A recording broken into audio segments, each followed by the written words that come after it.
Welcome to the Spa Girls podcast, the self-publishing podcast for authors. You're in the right place for the best writing, marketing, and publishing advice, plus interviews with industry experts and best-selling authors. I'm Cheryl Phipps. I'm Wendy Valla.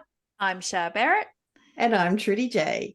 Welcome. Hey, everybody. Hi. So it's the Spa Girls alone time this week. We're having a bit of 4 on 4. Sounds weird. Is that how that works? Yeah. I don't know.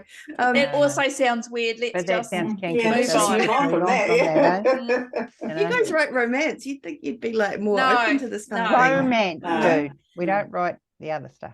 Oh, No. okay. All right. Okay. So this week Maybe a bit. we've got our topic we've been talking about is the right advice for you. And it's kind of like, I mean, if you're a long time listener to the show, you understand and know that we're all very different and we do things differently and we kind of different things hit home for each of us. And so we just wanted to kind of emphasize that, I guess, and talk about the moments in our careers that have been influential to us and the people that we've taken advice from that have maybe changed the way we've done things a little bit or influenced us and helped us along the way.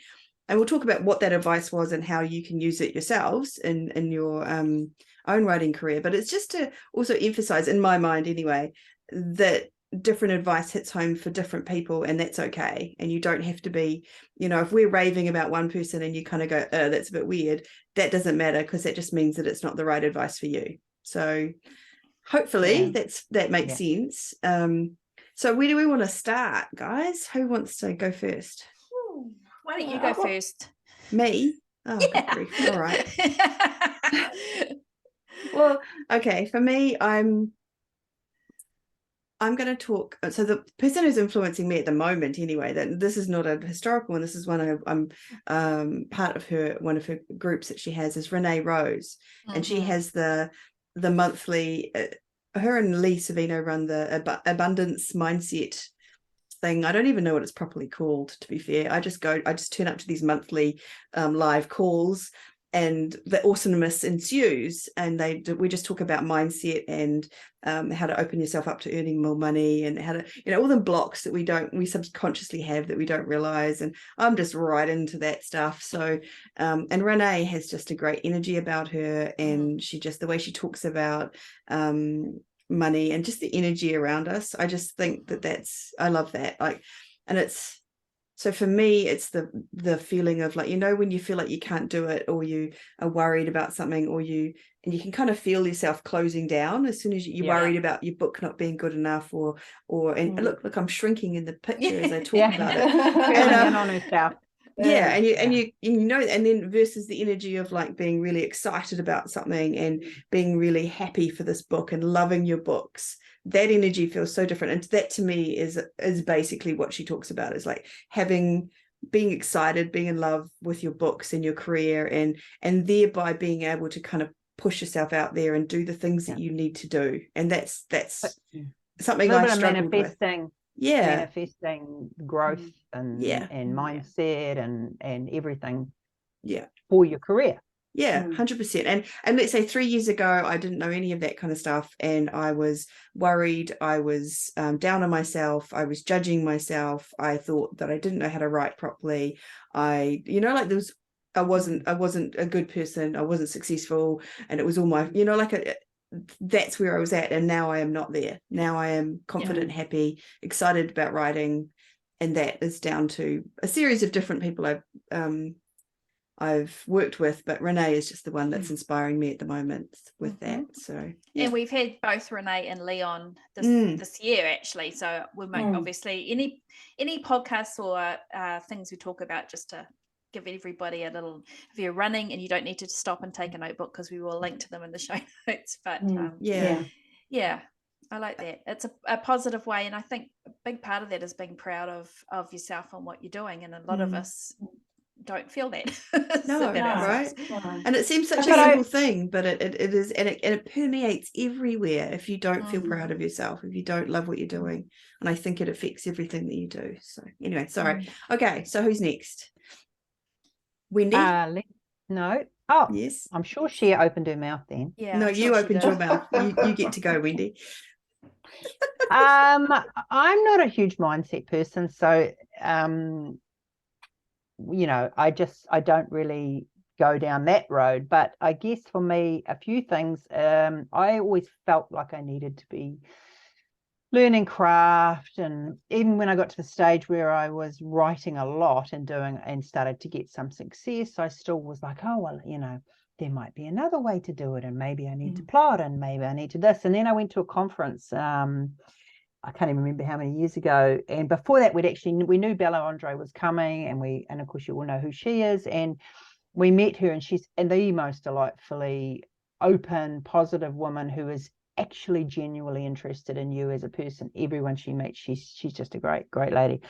So we all got on very well with her, and I had a real connection with her because we write similarly, not as in she does very incredibly well, but as in she's someone who just likes to focus on her writing, sit down and write, and doesn't need the outside influences helping her. And we're at the conference. I went into a craft workshop. I walked out and she was there, and she said to me, why did you go there? And I'm like, oh, I don't know, I just felt it. So she grabbed me by the hand and we walked, and she said to me, Wendy, you need to understand that when you go to a craft workshop, you get conflicted. You need to learn to believe in your process. And that was a real sort of pivotal moment for me, because I was like, she's right, actually, I do know how to write, and everything's going along quite smoothly, so don't muddy the waters. So that was a bit of a turning point for me. Yeah. And also think it's somebody validating how you're feeling, and somebody with her level of success actually giving you that advice. It makes it a little bit easier to take, doesn't it, than yourself? It's a permission thing. It was like I had to give myself permission, and she gave me that weirdly, I don't know why, but I do think that advice. Yeah, but I remember you being relieved. You were like, kind of, thank goodness this person who I admire and is doing really well says that I don't have to go to these stupid craft sessions, and it was. Well, they're not stupid. Well, no, but I love them. But I think it's really. But I think you have to be. I've always, when advice has come my way, I've always felt I've been ready and open for it. I mean, I don't. I'm not saying that the year before I would have taken that advice, but right in that moment, I was obviously at a pivotal point where I was pretty conflicted about my writing and learning and continuing to learn, and just having that piece of advice of someone as strong and powerful as her, was like, okay. Yeah. But learning is not necessarily about tweaking things or improving things, which we're going to be doing as a writer anyway as we go along, because it's also understanding where you are as a writer, where you are in your career, and what you now need. And actually, craft was never the thing that you needed once you got going. Like once you got to a certain level, you didn't actually need that anymore. I mean, I think we can tweak, right? But I don't think that anything major at that point would have just been a conflict for me. And that was the thing I'd realized at that point. It was like trying to plot and trying to do this and trying to do that. I was just going to say. I was just banging my head against the wall, constantly going, why is this not working for me? Why can't I do it? What's wrong with me? But when I went bang, I was fine. Yeah. And you said something there that was really important. You said, I might not have been able to hear that advice a year ago. And I think that's another, like I've had several times where I've been like, oh my God, guys, I've heard this amazing thing. This person said this thing. And you're like, we told you that like ages ago, Trudy. But it wasn't, it's not the right time for me to hear it. Whereas I heard it from, so that's interesting with advice too. So, okay. Who's going to go next with their piece of advice? Go, Cheryl. Well, I don't know whether it's so much a piece of advice. I there's so many people that inspire me, like truly, apart from my fellow Spa girls who get me on the bloody right track. Oh, I swore. When you're full of self-doubt, and we get like that, even when we're doing well, you have moments of that, because you think, I don't understand everything. I don't know everything. And let me tell you, after all these years in the game, there's so much I don't get and I don't understand. And, you think, what's up here that just won't allow me to? But it's also where you are in your life. And I think that's why when you open yourself up at the right time for whatever reason, and the right person says the right thing at that right time, that's magic, that's gold. And I had that with Morgana Best. She's a wonderful Australian cozy mystery author, and we've had her on the podcast a couple of times because she's just so inspirational, you know, what she's done with her business and her background, you know, the person that she was before she became this internationally best-selling author.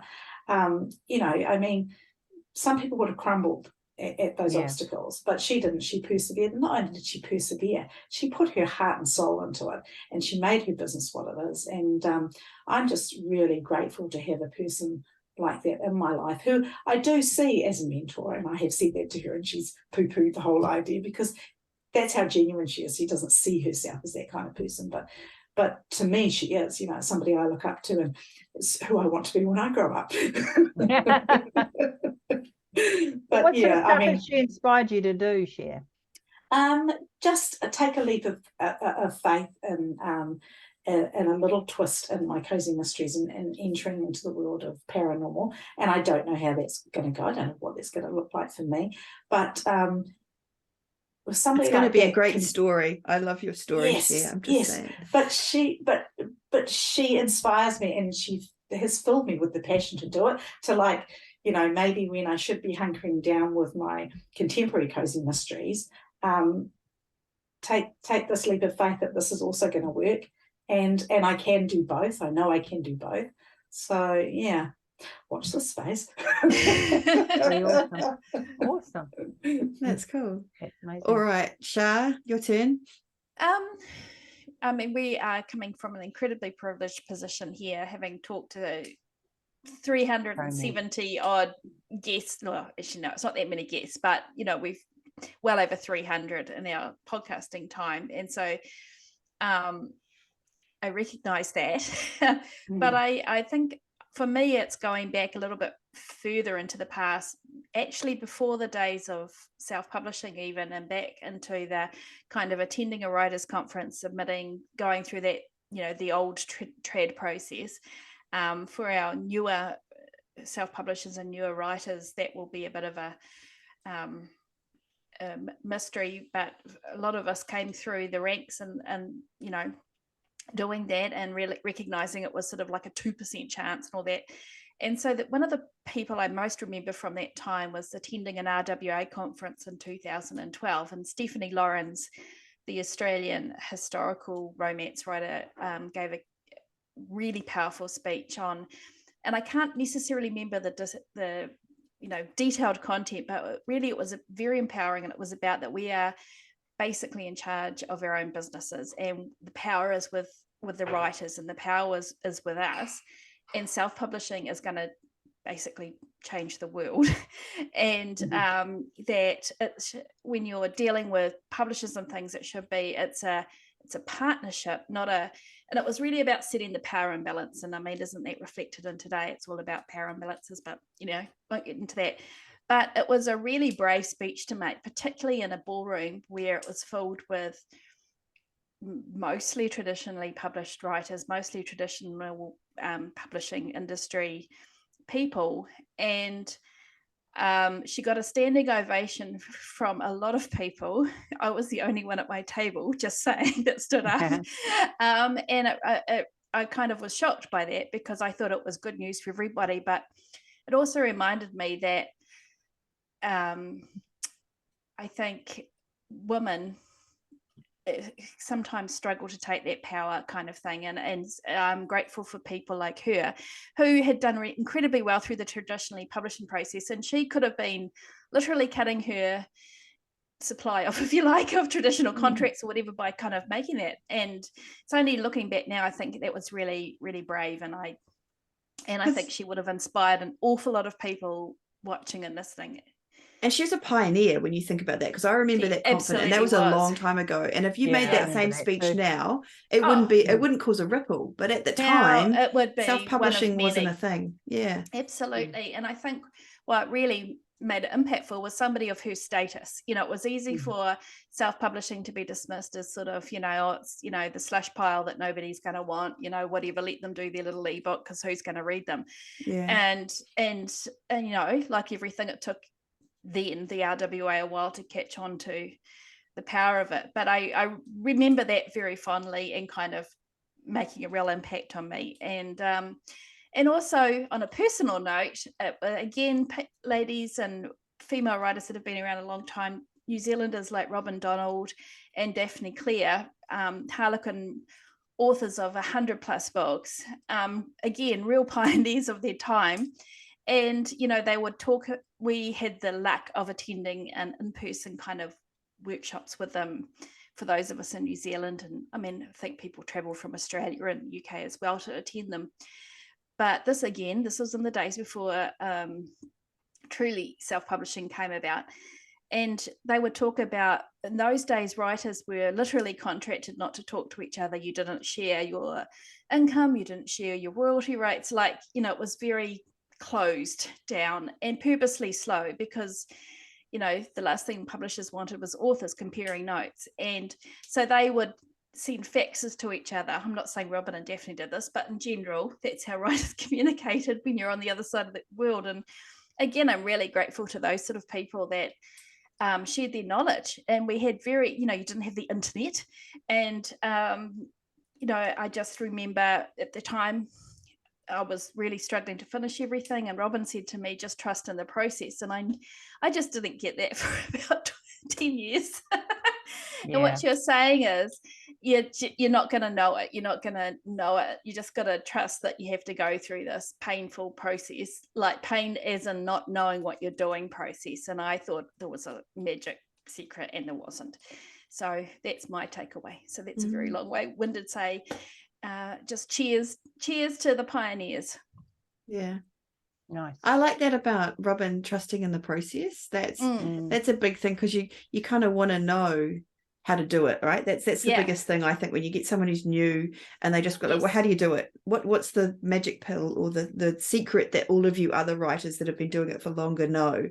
And the secret is, there is no secret, and you just get it done, and then you work on it, and you just keep doing it, almost like that. And we're all different. And we're all different. So Everyone's what works for different. me doesn't work for the other three spa girls, you know? So, all right, well, let's go around again. I reckon we probably have another one each in us. I want to talk about RAM, and I feel like you guys are going to maybe talk, have stuff to say about this, but I'm going to steal Laurelin Paige as my person. So just to clarify, RAM stands for Romance Author Mastermind, which is an annual conference, online and in person, that has been organised for the last few years by author Skye Warren, just to set the scene. Setting the scene. Thank you, Shah. And Laurelin was at the one that we went to in person in 2019, so before you know what. And she blew my mind, and I know that she blew your minds as well, everyone else in the spa. She was she got up there and was kind of talking about selling books from a marketing perspective, but she said stuff like, you can change your covers whenever you like. Or if you feel like your book has run the, you know, sold all it can in this particular small niche genre with this cover, change the cover and you can hit a different market, slightly different market, and you might get different readers. And she also said, you can change your price and reach different readers, and those readers won't mind.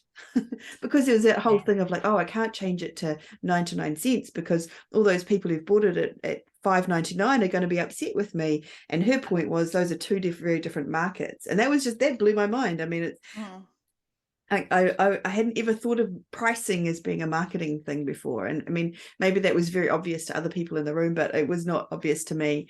So that, and she said, what else did she say? It was mainly the covers and the price that was her, but she's just a savvy lady with lots of smart advice around marketing. And she's also been on the podcast. So I'd go back and listen to that one. But that was my, like, just those two pieces of advice, and just going, things are not set in stone. And that's the benefit of self-publishing in many ways. Like the traditionally published world, it's almost like it is. And as the author, you have no power to change that, even if it is not set in stone. That's not up to you. Versus self-publishing, you have the power to kind of go in and go, okay, this isn't working quite how I want it to work. Let's change it up. Let's just not assume that I'm a crappy writer and it's my book. Let's think maybe there's something else I can do to move that around, move it along. Going in and out of KU is another one, you know. Like stuff like that. I was like, wow. Okay. So I mean, do you guys remember anything else she said that was kind of monumental? I just remember really sitting goes there. for the ones that were big. Yeah, And I remember us saying, well, that was worthwhile coming all the way from New Zealand. And I think she was Just for perhaps that the alone. first speaker. It was Yeah. worth that. It was Okay, well, amazing. got our money's worth now. I know, That's that always was- a nice feeling on the first day. Yeah, exactly. I mean, I know there's so many speakers that kind of resonated, and I mean, I could talk about every single person I saw that year, you know. But anyway, so that's my next person, and I feel like that's really good, relevant advice still. It's like there's ways to move things up, change things around. Nothing is set in stone. Agreed. Who was next? I think it was Wendy. I think it might have been me. I want to go way back to when I was very first started writing, and probably my first conference actually, and I couldn't finish a book. See, now that just blows my mind. I just don't even believe you, Wendy. Reworking it. So I think it was the first year I met Cher actually, and we were put into separate groups, and we had someone come and speak to us in that small group, and Anne Gracie was in my group, and she was going around the room and saying, you know, what do you want to talk about? Talk to me, tell me what's going on. I just said to her, I just can't finish a book. And she's like, why? And I'm like, I don't know. I just there's just so many things I need to do as I'm doing it, and you know, research and editing and going back and making sure it makes sense. She said, well, there's your mistake. When you get blocked, I think I've told you this a million times, just put what you need there and carry on. And I was just like, boom, light bulb, we're away. So that changed everything for me. That was probably the reason that I finished my first book. And the second piece of advice was Cora Seton from RAM, where she said, put your goals out there, write them on the wall, talk about them instead of keeping them inside. And as soon as I started doing that, that took the brakes off a little bit as well. I remember coming home from RAM and writing a goal on the wall with regards to what I wanted to earn that year. And my husband, who's a wonderful man, walked in and he looked at that and he just looked at me and he just looked at that again. He just walked out, and I was just like, I could almost, a little speech balloon came out and said, you have to be kidding me, right? You know, like, but did you earn the money that you were wanting to earn? I did, yes. Yeah. And but he thought it was crazy, and you'd earned it, right? No, we didn't say it, but you could see it. Yeah. But I want to go back. I want to go back. I can't hear you. Can you hear she? No, I can't hear. You're on mute. I just want to say while she's unmuted. I had the rubbish truck go by.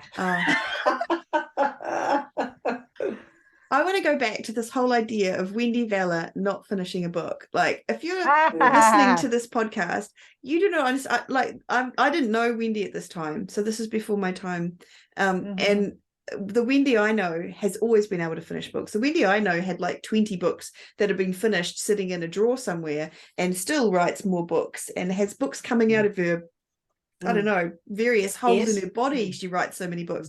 So the idea of you sitting there and saying to someone, I can't finish a book, it just, that blows my mind. So for anyone who's in that same position, you just follow that advice, because honestly, that's just amazing to me. I want to say. Yeah, no, it was a real light bulb moment for me. Yeah. To be honest, I still write that way, and I know Cher writes that way too. Yeah. You know, so yeah. Cool banana. Cher, what do you got?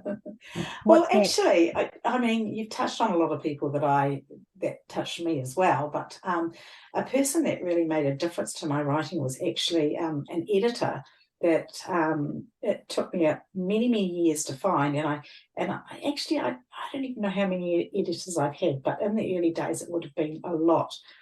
And I had this flaw that I didn't know I had until I got to this editor that I had for a long time, and that was that I didn't like that pain, that pain of people telling you that you'd written something wrong, or that you'd missed the boat, this or whatever, and not actually having the magic key how to fix it.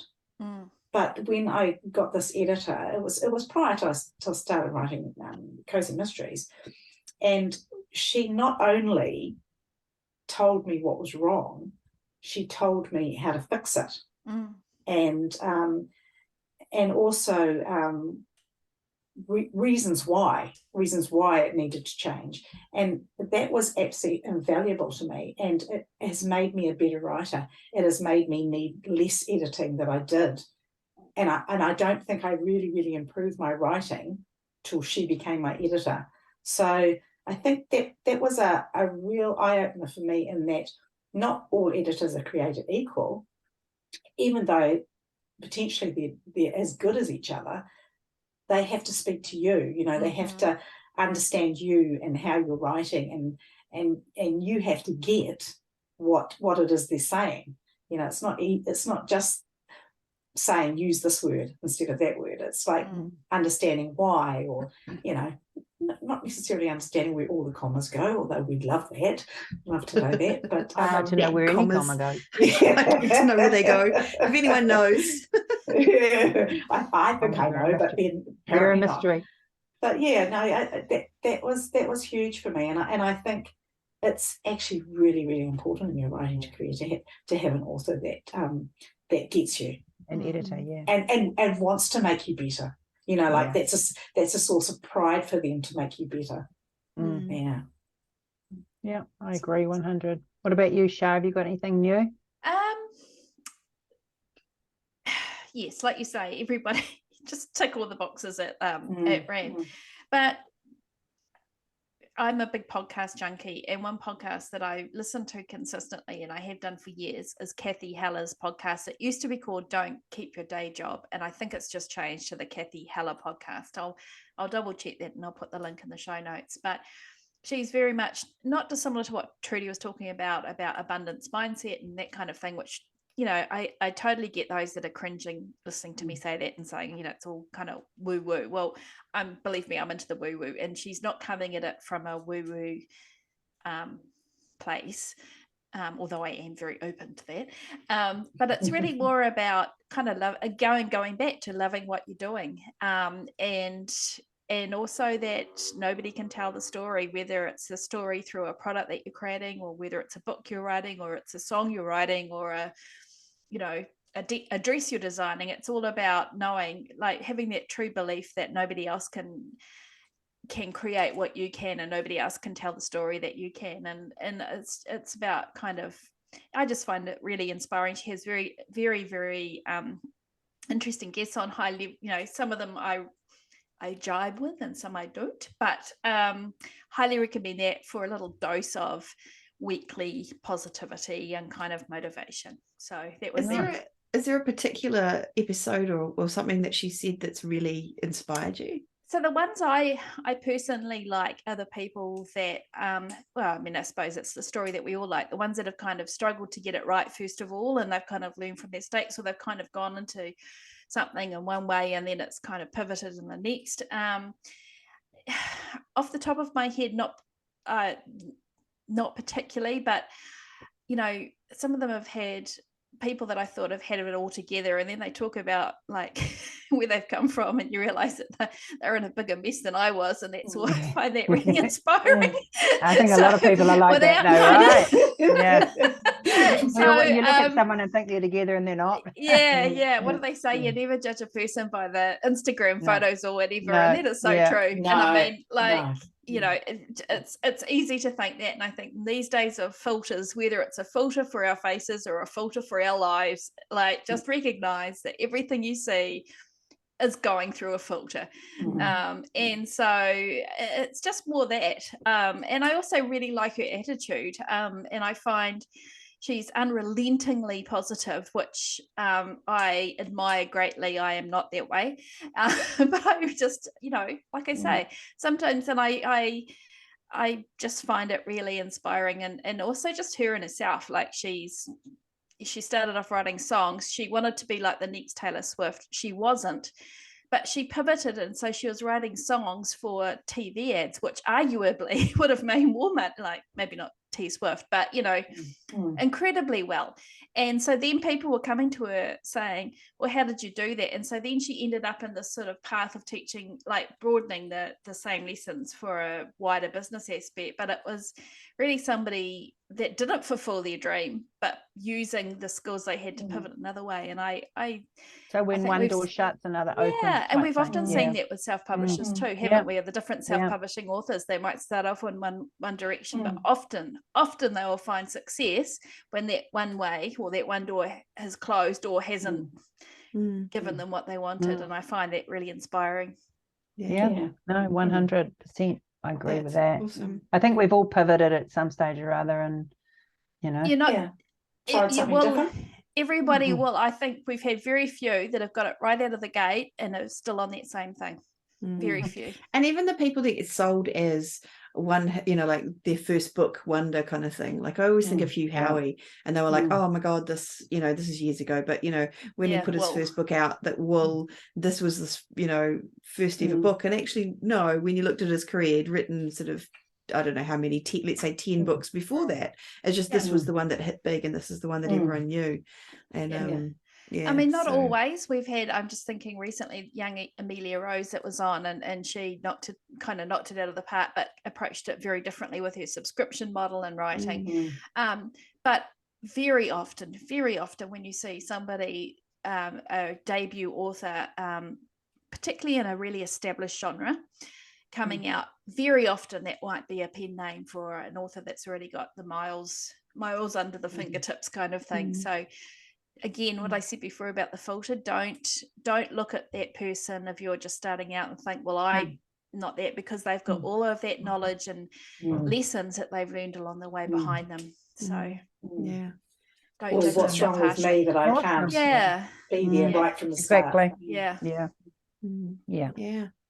Well, that's awesome, you guys. We've got so many people that have inspired us and helped us and given us advice along the way. I could keep talking, honestly. I could tell you any number of other people that have inspired me, but I think maybe this might be about time to end this particular episode of the Spa Girls podcast. And maybe we could ask if anybody's been inspired by somebody that we haven't interviewed, if you could suggest them. Drop us a note at hello@spagirlspodcast.com, or come onto our Facebook page or our YouTube channel at Spa Girls Podcast, and we'd really be interested in that, because we like recommendations. Love being inspired. That's we part of why I love recommendations too. It's Stephen. I love talking to inspiring people. They're just awesome. And in fact, I would say majority of our guests are actually inspiring. So all right, so that's another episode done and dusted. Where can we be found, Shah? Well, as I've already mentioned about those two places, at spargirlspodcast.com, but also come along to Patreon /Spa Girls Podcast and check out some goodies on there. If you'd like to buy us a coffee, a muffin, or maybe come and join us in our little group, that would be wonderful too.